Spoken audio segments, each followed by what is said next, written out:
आज राष्ट्रवादीचा 27वा वर्धापन दिन होता आणि या वर्धापन दिनानिमित्त जयंत पाटलांनी खूप छान भाषण केलं.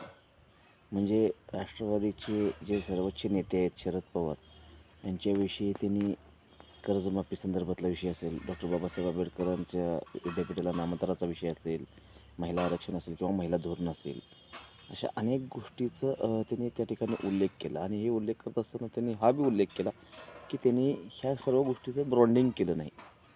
हो, निश्चित त्यांनी ब्रँडिंग केलं नसेल, कारण त्यावेळचे जे जे आज भाजपमध्ये गेलेले किंवा काँग्रेसमध्ये गेलेले राष्ट्रवादीचे असतील, काँग्रेसचे असतील, शिवसेनेचे आमदार असतील, भाजपचे आमदार असतील किंवा राष्ट्रवादी पक्षाचे आणि काँग्रेस पक्षाचे जे आमदार होते आहेत, जे पक्ष बदलले आहेत, बदलून पक्षात विलीनीकरण केलेले, दुसऱ्या पक्षात गेलेले आहेत किंवा अजित पवारांचा दुसरा राष्ट्रवादी गट तयार झालेला आहे, ह्या पक्षांच्या आमदारांना किंवा सर्वोच्च नेत्यांना ब्रँडिंग करता येण्यासारखी वेळच आली नाही. कारण ह्यांचे पूर्ण भ्रष्टाचारामध्ये हात बरबटले होते. ह्यांचे घोटाळे शरद पवार साहेबांचा तेलगी घोटाळा असेल, शरद पवार साहेबांचा पुण्यातील मोठमोठ्या जाग्यांचा घोटाळा असेल.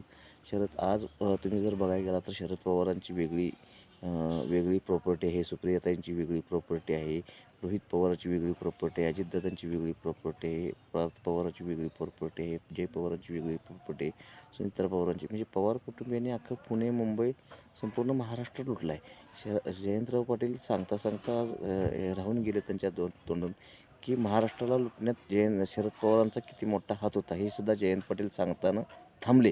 त्यांनी जे काही विकास कामे केली ते सांगितलं, ब्रँडिंग त्यांनी निश्चित केलं.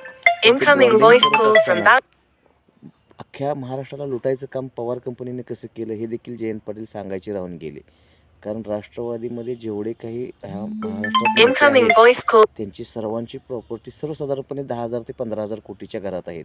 म्हणजे राज्य अर्थमंत्री असताना जयंत पाटलांनी कसा 3600 कोटीचा लॉटरी सेंटर घोटाळा केला होता, ते त्यांनी कशा पद्धतीने हँडल केला. किंवा मुख्यमंत्री अशोक चव्हाण असताना आदर्श घोटाळ्यामध्ये त्यांनी आदर्श अपार्टमेंटमध्ये कसा घोटाळा केला होता आणि आपल्या नातेवाईकांना त्या अपार्टमेंटमध्ये कसे फ्लॅट दिले होते, हे सुद्धा जयंत पाटील आज 27व्या वर्धापन दिनानिमित्त सांगता थांबले.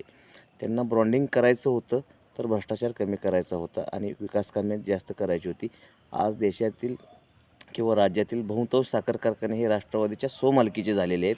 सभासदांना तिथं कोणत्याही प्रकारचा अधिकार दिलेला नाही. उदाहरणार्थ सूर्योदय कारखाना देखील जयंत पाटलांच्या स्वमालकीचा झालेला आहे. आजच्या वर्धापन दिनानिमित्त जयंत पाटील खूप छान बोलले, पण बोलता बोलता त्यांनी सूर्योदय कारखाना कसा हडप केला याचं ब्रँडिंग जरा केलं असतं तर जनतेला फार आनंद झाला असता.